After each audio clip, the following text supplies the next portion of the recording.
Hello, everyone. I'm Colin Tessier of WrestleZone.com, joined by John Clark to talk about Monday Night Raw. John, how you doing tonight? I'm doing pretty average, It's sometimes it can be hard when you're sitting on your couch watching 3 hours of TV, such entertaining TV for that matter, that you want more. You want more. Yeah, that's Raw these days. The theme of the day is that you want more. For me, I have a headache, and it's so easy to make jokes about how Raw gives me headaches. But I probably will do that because John, tonight Bobby Lashley got pinned in a six-man tag team match. The WWE champion Bobby Lashley. And that, for as far as I could see, that was the first time he'd been pinned since January. And they did it in this kind of throwaway six-man tag team match. That's your WWE champion, the guy they've built up as a unstoppable force. Granted, it was Drew McIntyre, so that's fine on paper. But for me, like, you should really kind of, well, they have protected Lashley. You should really kind of save that pin for a big match. Like, let's say hypothetically McIntyre beats Lashley on Sunday. Now that win means a little less because he just pinned him. That's what WWE does, and that's fine. But I should say that six-man tag team match was the main event. We had been told we were going to get McIntyre versus AJ Styles, and at first these guys went out there. I think it was right around 10:20 Eastern, and I was like, oh, they're going to put on a really nice long singles match. It's going to be a nice, good main event here. And it was for a couple minutes, but then Bobby Lashley and the Viking Raiders came out, and of course, as you might expect, we got a six-man tag team match, which was fun. And Bob Skelton in the comments saying it was one hell of a six-man tag. It was a very good match, but yeah, man, that pinfall there at the end really left a bad taste in my mouth. What do you think of all of this? Oh, I thought, when you turn these kind of things into six-man matches, particularly when you get all this interference and then you get a commercial break and then you know what's going to happen when we come back from commercial break. We had, I think, four commercial breaks in this final 40-minute segment there. So about every 10 minutes, we got a commercial break. The match was pretty good. It was full of high spots, back and forth stuff. Omos absolutely destroyed the Viking Raiders by himself, which doesn't do them really any favors at all. Do want to point out, though, that uh, this was, it had the star power in the main event. Like this week, Bobby Lashley and Drew McIntyre, I do have them at 2 and 3 in my power rankings, so that's two of the top three right there. And then the Viking Raiders did finally make the list this week as well. They're in their number 21 there. So the main event, when we can't forget AJ and Omos, who are obviously also in the top 25. So everybody in this match is pretty much top 25 in the company right now. To throw six of them there into a main event like that, it was very entertaining. But it didn't do it for me because the way the show ended, like you said there, with Drew getting the pin, which usually means he's not going to win this weekend. Um, uh, I don't know. I just For don't know. me, for me, the frustration was kind of worsened by, admittedly, some confusion on my part. But I remember literally a year ago now, we had Lashley and McIntyre at back last June, and I was convinced that they did this almost exact same match with McIntyre and the Viking Raiders against, I guess probably at that point it would have been the Hurt Business, and they didn't do that, but I think they did. McIntyre and the Street Profits against Lashley at some point. I mean, that was very much the way that's the way they do things on Raw. I may be just I'm not making that up. I could be wrong about it. It just feels like we get this kind of stuff all the time, and as much as it could be a good match, but you know. Like you said, John, I wanted more. I was hoping to see this fun, lengthy, solid main event, arguably a pay-per-view quality main event between McIntyre and Styles. Instead, we got the usual six-man tag match. I remember probably a year ago, or maybe even longer, they constantly did this kind of stuff with Seth Rollins and the Authors of Pain, Kevin Owens, and that it felt like they did that every single week. Thankfully, it's been a little bit since we've gotten this kind of thing in the main event spot, but. Yeah, I guess for me that pinfall there at the end did kind of, like I said, I really didn't agree with it, and now like you just said, because we have pay-per-view this weekend, got to imagine that McIntyre probably won't win, and at the same time they do this a lot. Then they kind of like make it very obvious what's going to happen, and when another thing I disagree with. 50-50. It's 50-50 Yeah, and booking. that 50-50 at its worst, because like they're kind of indirectly letting you know that that's what's going to happen. But I will say, and we've talked about it before. I'm hopeful that we will move on finally from McIntyre and Lashley after this weekend. There's a chance that McIntyre could win, and then we'll get yet another rematch. And I would really hope that's not the case. I'm kind of hopeful we can wrap this up here finally. This has been going on for a while now. So we'll obviously be here on Sunday to talk about it, but we'll have to wait and see what happens with it. The other big story tonight, don't want to wait too long to talk about it, is the return of Eva Marie. And it did not go the way probably anybody. Well, I can't say that. I mean, maybe the average or casual fan may have been surprised. There had been definitely a lot of reports, from insider knowledge that Eva Marie was planned to be paired with Piper Niven of NXT UK, and that's exactly what happened. Piper Niven came out, and it's worth mentioning that she has been a pretty featured star on NXT UK, and the commentators had pretended that they had no idea who this was, and I know a lot of people had a problem with that. And Eva Marie had been advertised tonight to wrestle Naomi in her first match back, and in her first official appearance in this new return run for the company. Instead, Piper Niven comes out and she wins. She easily beats Naomi, and then Eva Marie announced herself as the winner. Pretty basic squash match here. I don't really know what to make of this, John. What do you think? I love how people got triggered again that Naomi lost. They're trying to develop a story, and somebody has to be in this role. And for once, it's not Nikki Cross anymore. You don't have Lana anymore. You don't have, somebody has to do it. And somebody's not going to be happy no matter what it is. And it just so happens that Naomi was the one in that spot. But looking at the other end of things, uh, Eva Marie thing, it kind of went like before where she wasn't really. I mean, this whole buildup was making people think she was going to wrestle and be like dominant, and here she is like kind of implied that she's going to be a manager, but like take all the credit for like the wins and stuff.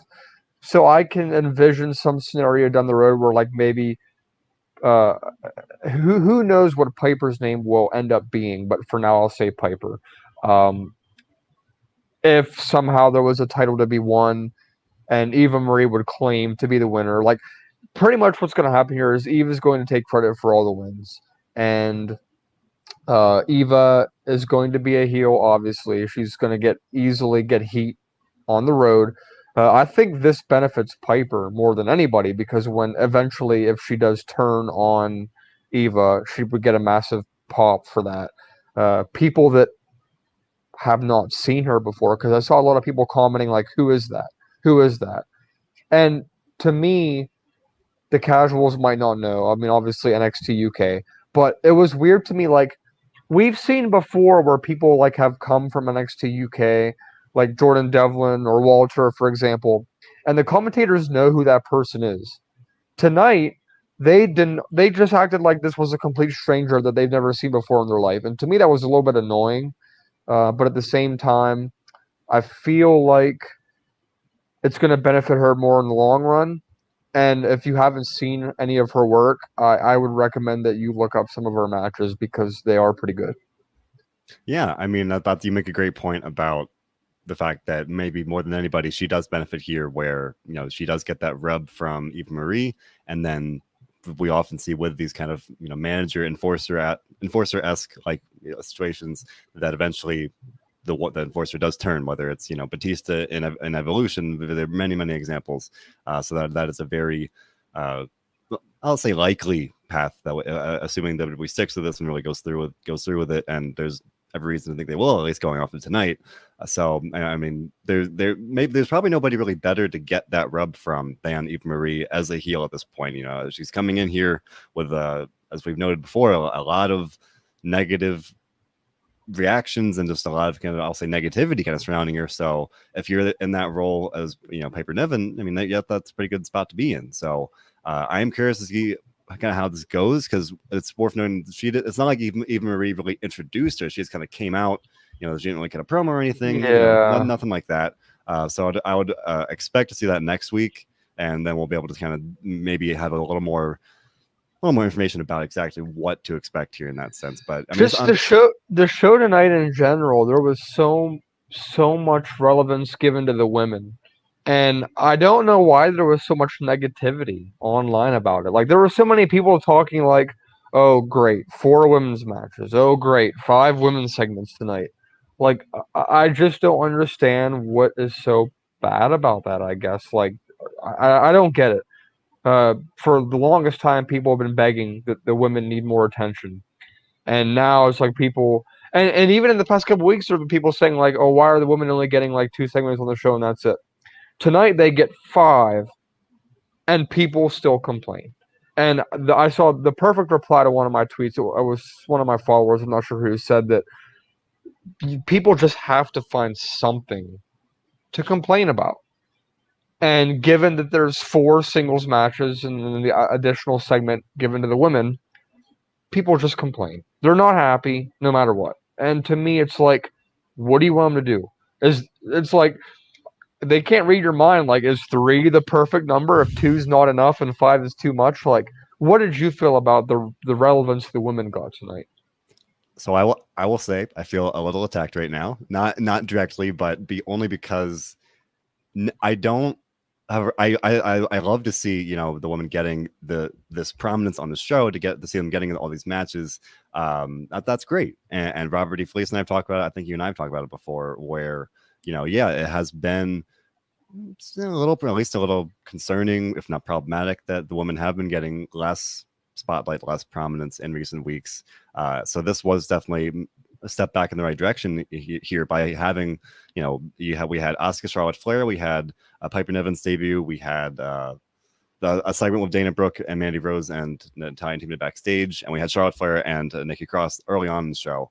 All good, and in their different ways. For me, the problem is definitely not the fact that there were 5 segments. Like, that's good on paper, especially. For me, it's more that we saw Asuka and Rhea Ripley, and we've seen that several times in recent weeks. And yeah, it was a very good match, but there's no reason to really care. What's different this time than what we saw 2-3 weeks ago versus we saw them in that triple threat match at WrestleMania Backlash. Like, it's a situation where WWE, especially with Raw, keeps they literally say like, "Oh, we're going to run it back with this match," and they just keep doing that, and they keep just like they're almost like making fun of themselves just by repeating these things without really shaking it up. And to me, that's more the problem for me. And Charlotte and Nikki Cross was a bit of the exception, where like that's what we should have gotten all along, not the 2-minute challenges, not this, that, the other thing. We got an actual match between Charlotte and Nikki Cross. I like seeing that. And then I should say Nikki Cross won by countout, and maybe one reason why people were complaining. So many matches tonight ended either by countout or disqualification. I think, and it's funny how they ran the advertisement that the show was sponsored by DQ, like Dairy Queen. They had that ad on there. I was like, oh that's my perfect, man.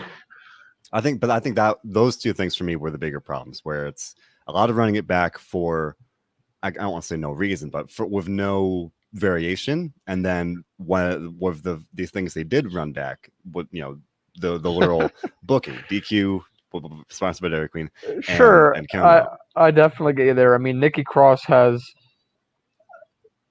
Is it possible to impress and not impress at the same time? Because she has worked her way into the top 25 power rankings. She is in the Universal 25. She is number 25 right now. She has made her way into the list. So that's definitely, very, very interesting to me to see that she's being featured enough on TV to have a prominent role in the show. As far as this coming from DJ, put Nikki Cross in the match Sunday, make a triple threat.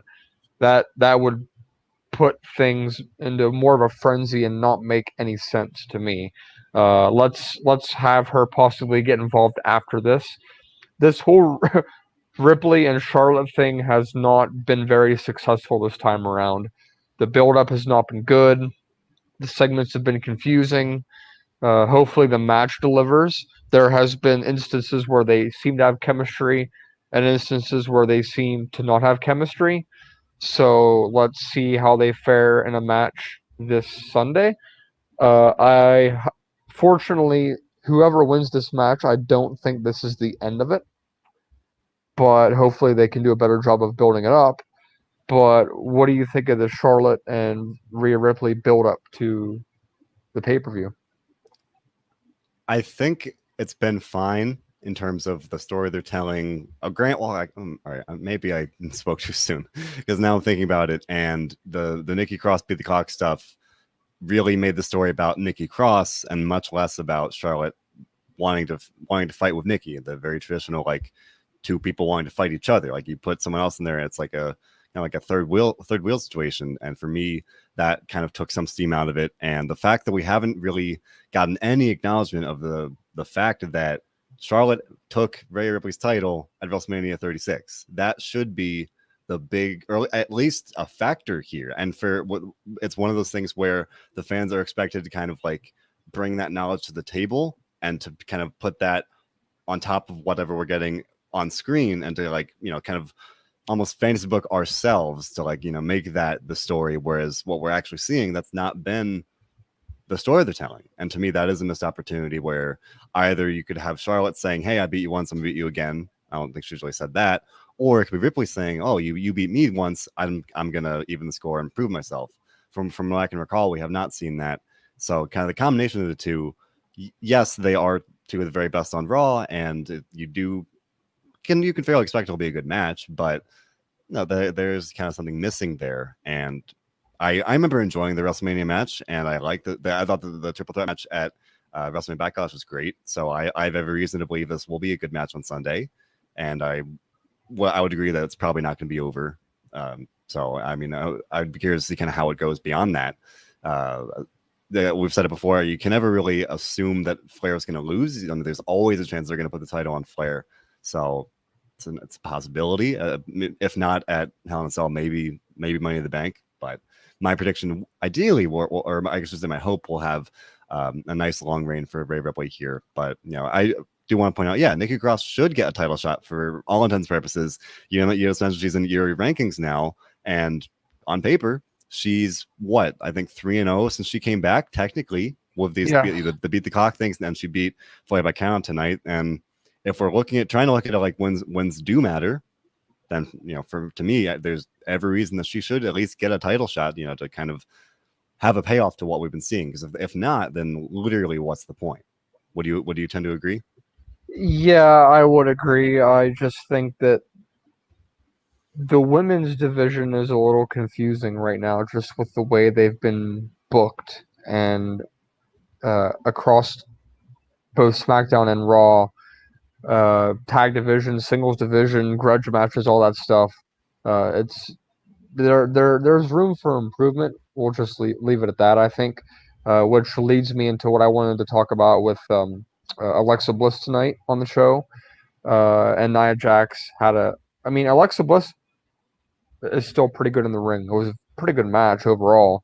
Unfortunately, this was also one of those matches that ended in a DQ.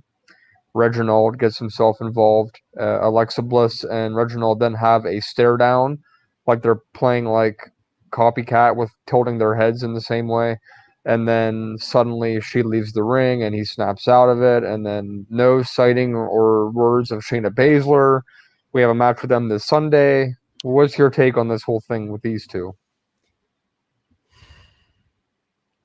John, I sat here last week defending what we got with Baszler and Lily in the main event angle. Because it was different. Because it was different, right? And the flip side of that, and I didn't say it last week, and I wish I did.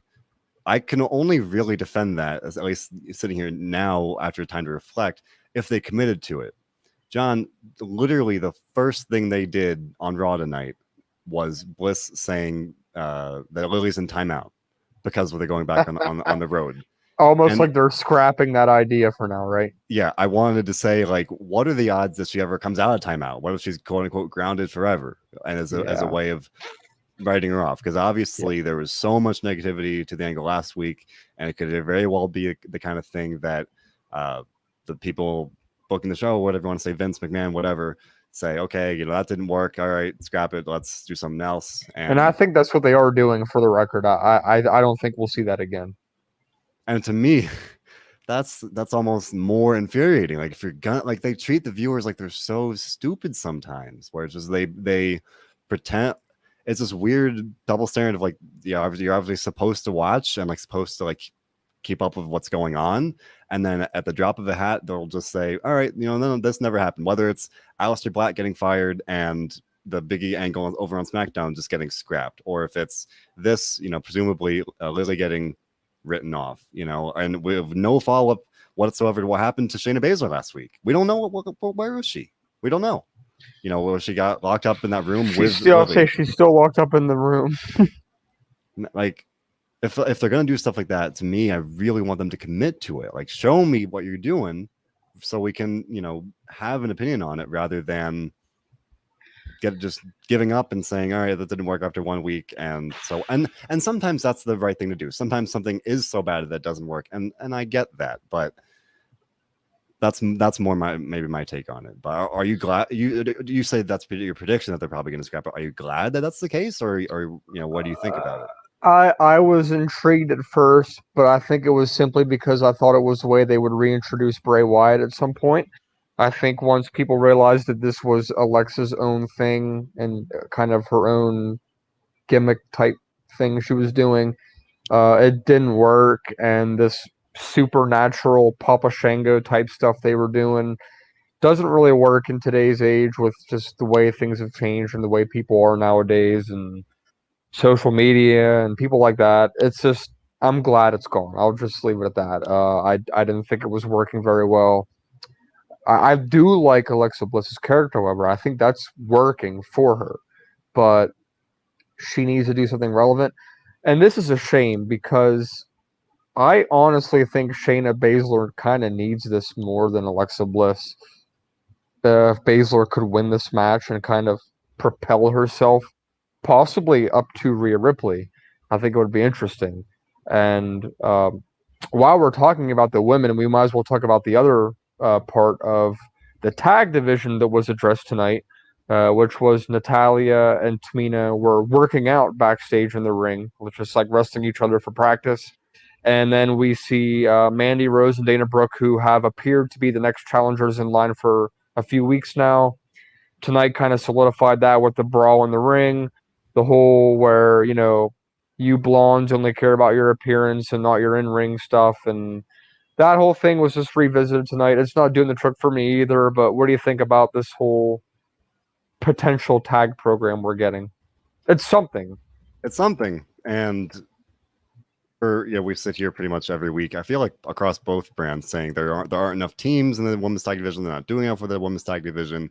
So at least this is something for, and I would almost always prefer that there would be some storyline, some program with the titles rather than nothing at all. And I will say, like, especially this, there are worse things to do than to have Natalya and Tamina say, hey, like, the way it went tonight, they're literally Brooke and Rose were having a photo shoot. Natalya and Tamina were practicing wrestling. There's a very clear, clash of like, they care about their image and appearance versus Natalya and Tamina working hard at their, trying to hone their craft. That story kind of tells itself. And they literally had Natalya and Tamina say that. They're like, oh, you care more about your appearance, your priorities are out of whack. That is a very, if not, maybe not an original story, but it's something. And I like that. And it's a way to give the women's tag titles a spot on the show. It's a way to give Natalya and Tamina a program, and same for Brooke and Rose. But Jess Mata saying that the tag titles up there felt, weak and forced.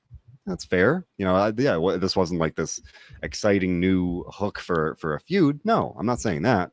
Again, I think my catchphrase for the show is the bar is so low that I see something like this, it's logical, it makes sense, and it's fine. So I'm okay with it. I would, if we get a match, whether it's a Hell in a Cell or next week, or if we wind up getting this match 5 times like we probably will, I don't see Brooke and Rose winning. So just a good way to give Natalya Tamina a couple wins in that case. But yet again, John, it's not even Luke Goddard saying it. Michael Kent this time saying the booking is bad. The matches might be good. The booking is bad. Yes, tonight I think Yeah. the theme was Asuka and Charlotte Flair. Or sorry, Asuka and Rhea Ripley. Very good match. The 6-man tag match was very good. But we had, I will say, an exception to that maybe RK Bro defeated the New Day. That was a very good match, and there's nothing wrong with that. I think that may have been the only match that I can really recall off the top. Okay, one of two matches I can recall off the top of my head tonight that ended with a pinfall. Yeah, we had Orton pin Woods in that match. That was good. RK Bro gets better and better by the week, and I mean, in a way, we didn't really get necessarily a progression here. It was more just that they work together well as a team. They're still a united front. So while week one we had thought that we might get a kind of a quick turnaround for a heel turn or a split, it kind of feels like they are kind of committing to this tag team approach. And would you agree with that, John? That we are probably going to get more of a tag team direction for RK Bro going forward? Yeah, in my eyes, it's clear that I think they're being set up to win at SummerSlam. I think they'll win the titles at SummerSlam, and which is nice being right before that kind of like the draft they're doing, so then they could have the tag championships as things kind of get refreshed and things like that. Very nice to see that happening. But I'm more intrigued about this Kofi Kingston and MVP drama because as I addressed earlier on Twitter, I'm not convinced at this point that Kofi's turning on Xavier as much as we're possibly going to see Xavier turning on Kofi. Because I think Xavier as a heel would work better than Kofi as a heel. And if they wanted to break them up that bad, Xavier being the one to turn would put him with Bobby and MVP and leave him relevant into the kind of the picture here where Kofi would be the babyface on his own. And I think if it's the other way around, where kind of Kofi turns on Xavier, it's easier for Xavier to get lost in the fold.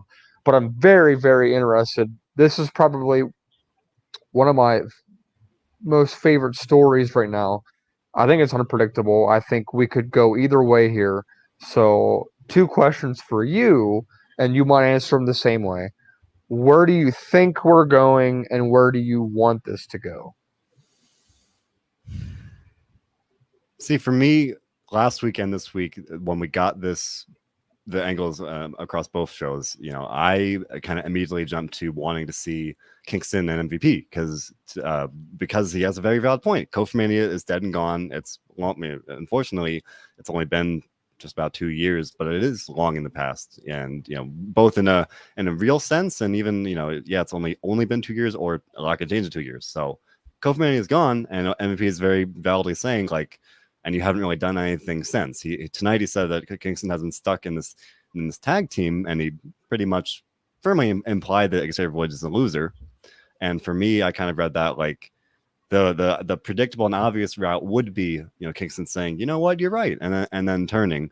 But I honestly had overlooked the possibility that Xavier Woods would turn on him. And I will say, someone in the comments pointing out, it's Jess Mata saying apparently Xavier said MVP had a point at one point during the segment. I had missed that, but maybe they were kind of planting that seed that Woods might turn. I saw people even dating back to before this, we saw Woods put on that great match with Riddle, and a lot of people, I think myself included, were like, hey, let's give Xavier Woods a chance to really be a solo guy right now and see what he can do, because we've seen Kofi Kingston get Kofi Mania, the WWE title win. We've seen Big E being a solo star over on SmackDown.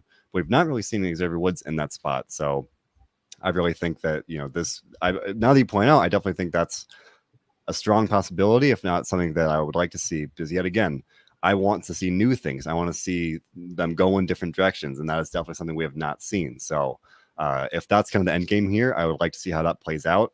And it'd be one of those things that I hope that they don't really rush. The kind of like, okay, bro, if they kind of just do the slow burn with it, I think it could be a very emotional moment. It's Xavier Woods potentially turning on Kofi Kingston. Like, that is a very it feels like a loaded moment. If they could possibly draw that out until when fans return next month, I think that could definitely be something. This would be a very good SummerSlam match. I think Kofi versus Xavier. I think has the potential to be something very good. If they did want to kind of try to reintroduce her business as much as they could, I could see Xavier fitting in there with MVP and Lashley. Like Jesse says here, I would definitely be down for a heel Woods solo run. I think it would be interesting because you have that time to kind of do it now, and then you can split them up in the draft if you want. So Xavier could possibly be on his own, or maybe Big E comes to Raw and Kofi goes back to SmackDown, something like that. I think it's an interesting concept they could do.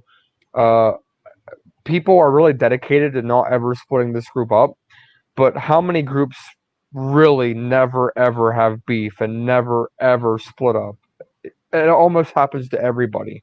I mean, the Shield, it happened to them. Evolution, it happened to them. It's just it always happens to those big groups. So I'd be okay with it. But I thought that was a pretty good part of the show. I do want to point out some notable absences tonight because Michael Kent did say, "Where's Damian Priest and Shanky?" Referring to mostly Jinder Mahal and especially Sheamus and Ricochet and Humberto Humberto. Carrillo. There was a lot of absences tonight. Do you make anything out of that, or do you just kind of think, well, they just didn't have anything tonight? I mean, it's tough because Jeff Hardy had 2 matches on the show, and I don't know whether to read that as they want to give Jeff Hardy a renewed spot on the show. They should. I think you may have pitched last week as having Hardy as your kind of contender for Money in the Bank, if I'm not mistaken. But after a night like tonight, he picked up a pretty big win over Cedric Alexander and he beat John Morrison beat they did 50, John Morrison beat him because of gosh. Cedric Alexander and the Miz and the dripstick and oh man. But nonetheless, to finish up the point, Jeff Hardy did have 2 matches, and Cedric Alexander he was involved with that. So, while we had these absences, plenty of other people were on the show, and then I should say people that might not have been on the show otherwise at that. So, and at this point, it's tough, right? It's June, it's 2021. A year ago, you could very easily say like, okay, we're in the midst of this pandemic. Who even knows what's going on at this point? People could be either opting out or being sitting out for exposure. Who knows, right? At this point, I just don't know. Maybe they just did. Could be a classic case where they didn't have anything for some of these people. We know Sheamus is still recovering from his facial injury, so there's that. Though it is weird that neither Ricochet or Humberto were on the show because to kind of keep that going. I don't know. Damian Priest, he hasn't been. From what I can recall, I don't think he's really been on much since he was giving Riddle Spanish lessons a couple weeks ago. Yes, correct. Yep. But he feels to me like someone that's kind of, like I said, someone that this creative doesn't really have anything for him. Where it's like if he beat the Miz at WrestleMania Backlash, then what? And John, you and I have talked about it. It made all the sense in the world to have him challenge Sheamus for the U.S. title. Maybe they're holding off on that. I don't know. But in the meantime, he's been kind of floating aimlessly, and that's unfortunate because he coming off that big win. He wanted to see something for him. So I guess ultimately I wouldn't put too much into it where, they've got a pretty, ironically, a solid cast of characters. They can just kind of rotate. You don't need to have everybody on the show every single week. We saw AJ Styles and almost in the event. The Viking Raiders are on, the New Day. Like they have plenty of people they can draw from so that you can kind of avoid, and so to at least in some way try to avoid the feeling that it's stale and you're doing the same things over and over again. Admittedly, they do that anyway by doing the same things with people they are using, but maybe that's part of the reasoning there. And in a similar way, as we were just mentioning people who weren't on the show, and as I said, Jeff Hardy was, other people were. Jackson Riker was on the show, and it was the same exact result as last week. Riker beat Elias by countout. Elias didn't even walk away as much. He just kind of chose not to get back in the ring. They're very clearly going with Riker as a babyface here. He got a new theme song. He got a little promo. So hey, he served. That's the gist of it. that is what they're going with. That's literally the point. And I think that Vince McMahon, WWE Creative, whatever, is very clearly tunnel vision on that. Okay, he's a veteran. We can push this guy. We can make this this babyface star. The fans come back. They're gonna love him. It'll be July. The season of patriotism. I don't know. And I'm not feeling it. I don't. Oh, I absolutely think that Elias would be cheered more than Jackson Riker. And I don't know. I don't get it. I just don't understand how this guy is getting a push as a babyface out of anybody. Like, uh, they pick him out of all people. Like, why not just let Damian Priest go in there and wrestle Elias and get a couple wins? Like, yep. and I You're have telling me, to, man. and I missed this part of the show. DJ's putting out that Ali did a segment with Mansoor. I missed this, I did uh, too. Somehow, but I yeah, saw a tweet about it, and I'm like, I didn't see this at all. And I was yeah, watching pretty focused, like I was watching yeah, the show. and it was a pretty good segment where I'm not quite sure if we're getting a feud between these two or if we're getting a team between these two, but I'm intrigued. Ali's very good at promo work. He's made it clear that he puts a lot of work into his own promos to get them all approved and put his own touch on them. I'm into it. I like it. It gives him something to do. But here's my question for you: friend or foe between these two? Which do you prefer? I'll go pretty easy. Do a tag team for now, even if they don't get a tag title run. Build them up. Have Raw gain a credible, solid tag team, even if they're not necessarily winning all the time. Just to make a team, add some depth to that division. They need it. They have two talented guys. They're working well together so far, and then you could kind of easily just whenever that's kind of ran its course, split them up. Say okay, either Humberto has enough, sorry,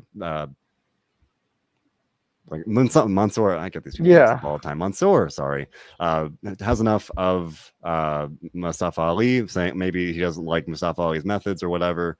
Turns on him, or Mustafa Ali stabs him in the back and says, hey kid, I told you can't trust anybody. Boom.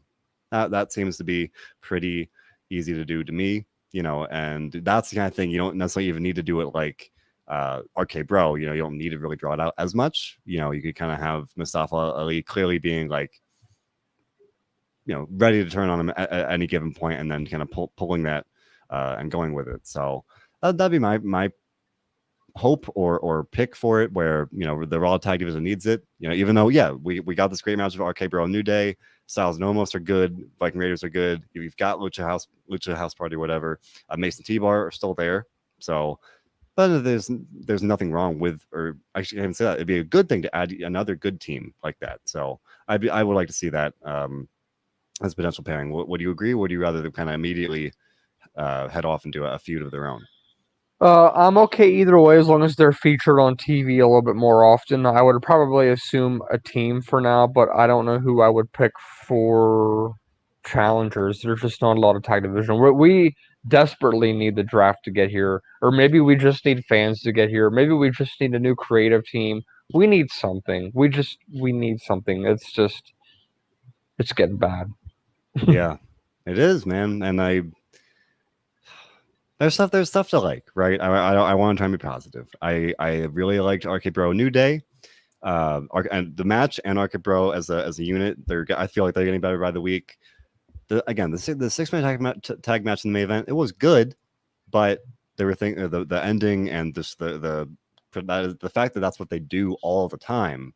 I would much rather seen a nice match between McIntyre and Styles one-on-one, and when we got that, but I want to see kind of a winner there. It's so often they say, okay, we don't want to have either person actually lose, and then we get DQs, countouts, wonky finishes like that. So that was one off thing for me. I will say maybe not necessarily a purely positive thing. I was expecting worse from Eva Marie and her arrival tonight, so that wasn't such a negative to me. I know some people were very upset about it, but like we were saying before, I think that's definitely a positive for Piper Niven, and she adds a new face to Raw. That's a good thing. And I'm hopeful that we'll get something out of this Bliss Baszler thing on Sunday, whatever it might be. And but then like I said, it's a little frustrating that Lily got written off just like that, or at least for now. But I think we're both on the same page that that might be the last receiver, at least for a while. So all these things put together, John, for me, on a scale of 1 to 10, I've got to say probably a 7. And that might be a little high, but I'll go for a 7. I laugh because I think that's really high. I'm gonna go with 5.5 tonight. Oh, Yeah, there was just I'm in a rut. I mean, the last couple months I've been between that 5 and 6.5 on a good night, where it seems like end of 2020 I was getting like consistent 7.5s. I really want to get back to that 7.5, but we're not close right now. I just need a little bit more. Uh, there needs to be change. Change needs to be made. The viewers are obviously being lost. There's nights where like I lose focus on the show and I don't care. Like I just don't care. Like I there was a point where like I had to be home in front of the TV at 8 o'clock on a Monday night. Now it's just like, well, yeah, if I'm there, I'm there. If no, I'm not. And then Nesha Kirsch is asking, what's it going to take to get back up there? It's going to take creative changes. It's going to take better stories. And I mean, I'm not knocking the in-ring action because it's not bad, but the stories are bad. The mix of characters they're utilizing are bad. It's just bad. hard to disagree, and for me, yeah, we need fresh faces. The draft will hopefully help, and I've said it before, but even in a short-term sense, just like creating new matchups, hopefully creating new feud possibilities rather than what we've been seeing. And after a night like tonight, pretty much every match ended in a DQ or count out. Got to stop that real quick, because like that is not good. Then that you do that over and over again. What's then? It is very easy to look at any given match and say, what's the point? Whether it was Reginald ruining Bliss versus Jax, that was Alexa Bliss's first match, first match since March, her first women's match since February. So, that's crazy to me that Reginald was swayed the outcome like that. And then in the end, you had McIntyre and Styles, what could have been a really fun main event. And then it still was fun as a 6-man tag, but then, the fact that Styles McIntyre ended with that like no contest essentially, all these things just constantly going on and on. The theme of the day of this nowadays on Raw, and for me that's combined the fresh faces with the draft or more NXT call-ups and some and or John Cena and or Brock Lesnar and or somebody big to make me interested again. I was going to say that, yeah, for SummerSlam, at the very least at this point, John Cena is being rumored, but John Cena is being rumored for SmackDown. So in theory, we're going to be sitting here not benefiting on Monday nights from that, unless I mean, there is a possibility that Brock Lesnar is in the cards, but I've seen some reports that he's not in the plans for SummerSlam. So in that case, I sit here and say, Hey, it's okay. I got my tickets today. I'm ready to go. Whatever they do, I'm sure they'll go all out since it's a big event. So just, I have faith in them for the very big shows like this. The Raws, not so much. I just think they want to go all out for SummerSlam. 100% attendance. Well, for what they're filling up in the stadium anyway. And yeah, I think they're really going to go all out for it. and I think they will. I think it could very well be over on SmackDown. It could be John Cena. I'm very hopeful that Raw has their own cards up the sleeve in terms of really going all out for SummerSlam in that sense. And yet again, we just got to get through a little longer. I think we're just over a month from today. I think July 16th is that first show of fans back. So we're getting there. But after a night like tonight, it's going to be a long month. 4 more Raws. Got to get through it, everybody, and we'll do our best. We try to be positive, but some nights it's a little hard to. But regardless, John, you and I here every week talking about Monday Night Raw, hoping that it gets better, and even if it doesn't, we'll be here to talk about it. And John, more excited for tomorrow. Yeah, we should say, Raw was so chaotic tonight with all the DQs and countouts. Yet over on NXT, William Regal supposedly quitting the show because it's too chaotic over there. Like, compared to Raw, NXT is a smooth sailing ship. So, but that's the big thing for tomorrow. William Regal and reportedly Samoa Joe coming back to WWE and to NXT. John, you and I were both way off last night, and I'm eating my words on that one, and I don't want to give that away too much, but we'll talk about that tomorrow. And don't forget, we'll be back also on Sunday night for your post Hell in a Cell live coverage. Yes, Post show. Very much looking forward to that. One point out, I didn't read a lot of the ratings comments, but I like this breakdown from friend of the show Nando. The wrestling tonight gets a 7, but the storytelling gets a 3.4, bringing the show down to a 5.8. I like that breakdown, Nando. I like that specific analysis. So yes, John will be here for Sunday for Hell in a Cell. Obviously, make sure to tune in for that, and all the news coverage we'll have for the show. And also the Dynamite dudes of Attitude to cover all things AEW, and they also do WCW Written for fun Facebooking stuff. Robert D. Fleece and I haven't been pushed to Saturdays because AEW is on Fridays for now, and that's fine. But we'll be back here on Saturday for that, and also a great constant stream of interviews coming to you guys, whether it's Sean Spears and Bill Pritchard interviewing Sean Spears, or Fred Rosser, or Eric Rowan.